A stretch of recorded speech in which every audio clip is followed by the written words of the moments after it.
أنا من فضل أخير يعني إيه في أسير؟ عصير معجبة. إيه في بسكوت عندك؟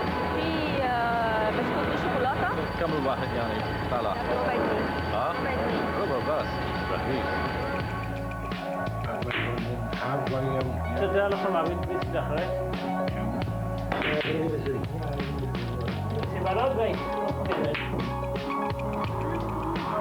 Is het niet zo vervelend? Ja. Dan neem ik die. I know. Danke, tschüss.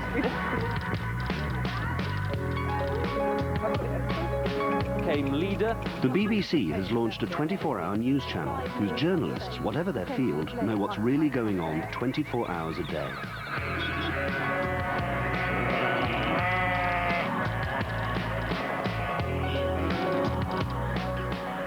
For Round the Clock BBC News, BBC News 24. Call us for more information.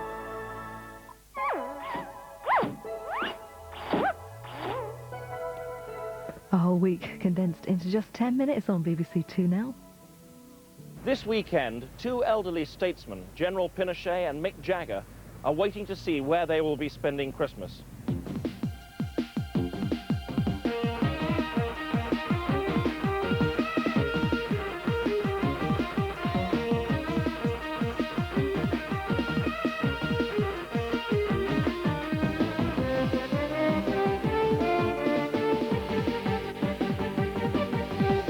What the Papers Say is presented by Silvester of The Express. Britain's destiny in Europe has been much on the minds of the press this week. While the decision of the law lords that the extradition of General Pinochet is legal will no doubt please the Spanish courts, harmony with the Germans seems as far off as ever. March of the Euro Taxman. Is this the most dangerous man in Europe? German Finance Minister Oscar Lafontaine. And in a special edition shipped to Brussels and Germany, Is dies de gefährlichste Mann Europas? not forgetting, of course, Auf page 3, de große Busen von Helga. closer to home, the Daily Mail's outrage was provoked by Labour insult to the Queen. As the Queen confirmed the plan to abolish the hereditary peerage, the pomp and pageantry was cut through by raucous shouts of from Labour MPs and some Labour peers. Tory hereditary peeress Baroness Strange was appalled. New Labour, no manners. Last weekend, the Ron Davis saga came to what was, for the press, a highly unsatisfactory conclusion. Davis man freed. Charges are dropped against suspect who met MP on the Common. But all was not lost, apparently. Last night there were fears among some of Mr Davis's former colleagues that Fearon was preparing to sell his account of their encounter to a newspaper. What a delight we have to look forward to. And what a delight it must have been for the enemies of General Augusto Pinochet, the Chilean dictator, to hear the decision from the House of Lords. Anita Gonzalez lost her family in the Pinochet years. For her and countless others, justice was done yesterday. This is the London clinic where General Pinochet was receiving medical treatment last month, when the Spanish courts applied to extradite him on charges of murdering Spanish citizens after the military coup he led in 1973. Midnight swoop on evil dictator. Tyrant Augusto Pinochet was seized when cops burst into his private hospital room at midnight. A timely profile in the New Yorker by John Lee Anderson, based on an earlier interview, quoted the general as saying, I've always been a very studious man. Not an outstanding student, but I read a lot, especially history. And history teaches you that dictators never end up well. He said this with an ironic smile. as well he would. The writer explained, The people around Pinochet don't like him to talk to journalists, but his daughter Lucia had encouraged him to see me, because she thinks that if people understand her father better, he will be maligned less. She'd warned me that he is brusque, and asked me not to upset him by bringing up the topic of human rights. there's a surprise.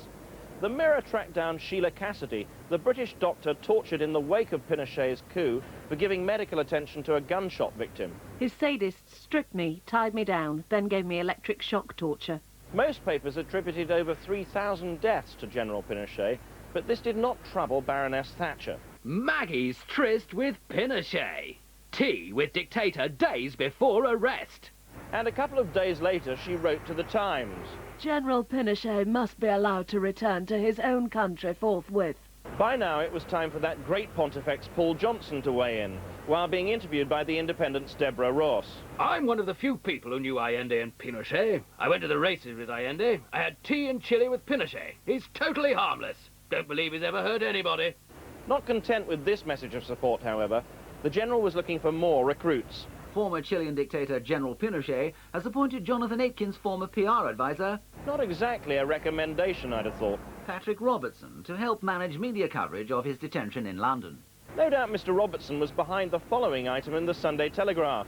Friends, including Robin Burley, the stepson of the late Sir James Goldsmith, and Taki Theodorakopoulos, the Spectator columnist, are backing a private fund to rent a secure retreat for Pinochet and his staff.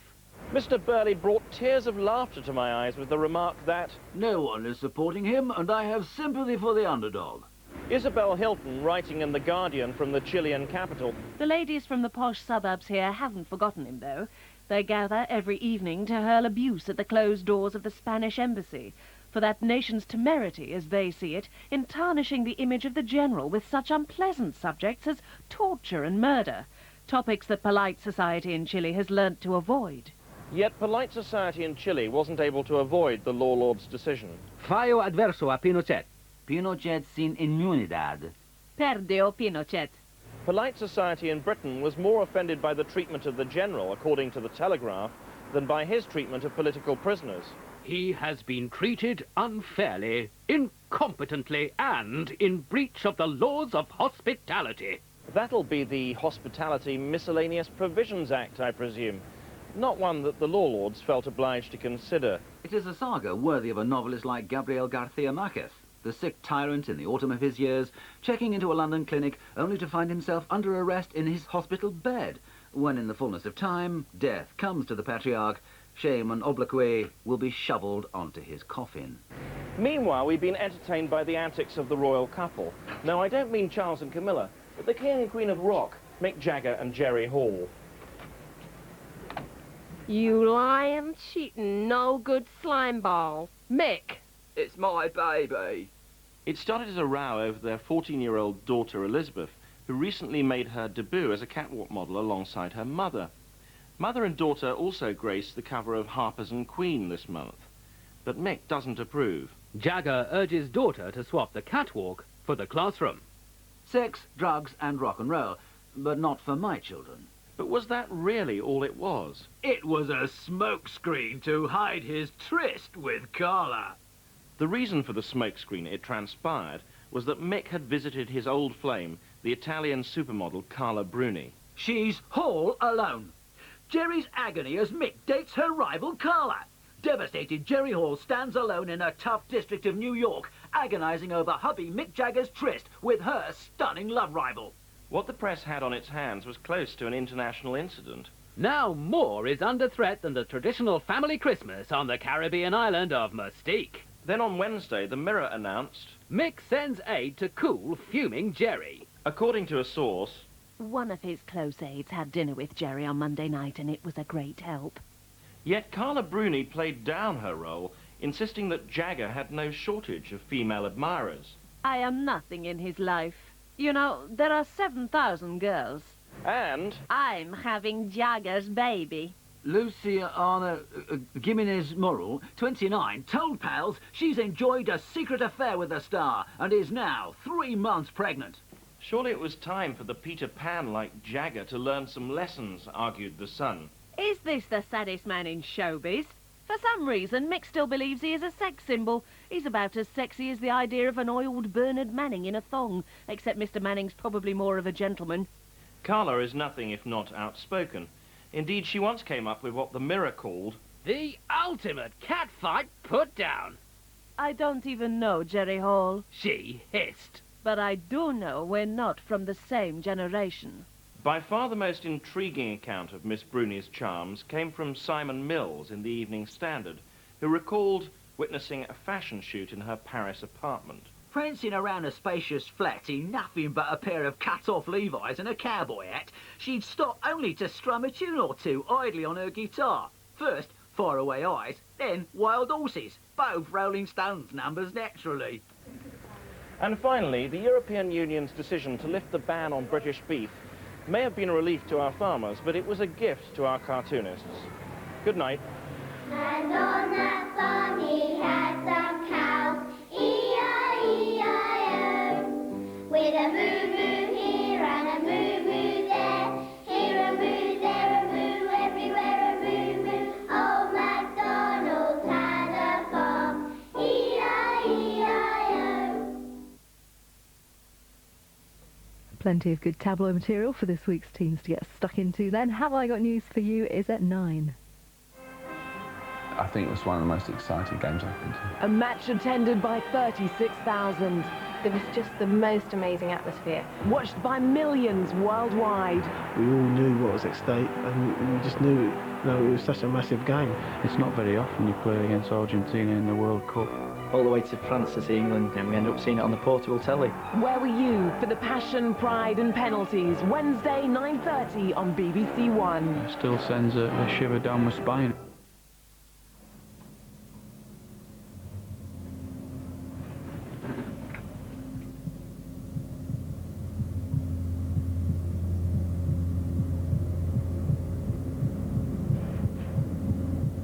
Human Rights Season begins next Saturday from 5:25, BBC2.